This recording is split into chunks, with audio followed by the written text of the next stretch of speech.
Presidential election is exactly 6 months away, and polls show a tight race between two unpopular candidates. Perry Rousseau has a look at the challenges that both candidates are facing.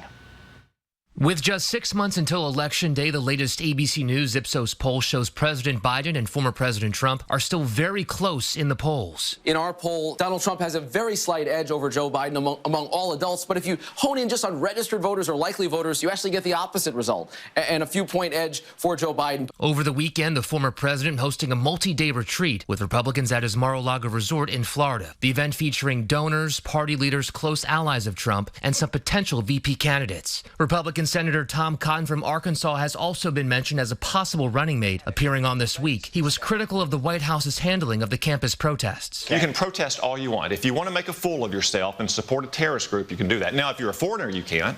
And where's Joe Biden's administration demanding that universities turn over the names of any foreign students here on a visa, revoking those visas and deporting them? Last week, President Biden making his third visit to North Carolina so far this year, touting his infrastructure law, which is funding lead pipe removal in North Carolina as he looks to win over voters in the traditionally red state. Governor Cooper dedicated $2 billion from the American Rescue Plan for 800 clean water projects all across this state. A landmark bipartisan infrastructure law is allowing states across the nation to do more by investing in a record $15 billion so far nationwide. But this election is shaping up to be a race between two relatively unpopular candidates. Joe Biden viewed favorably by only 40% of the country, 33% of the country only. That's a third of people overall have a favorable impression of Donald Trump. Biden's job approval as president just 35%, while 44% say they now approve of how Trump handled the job of president, up significantly since he left office. Perry Rousseau, ABC News, Washington.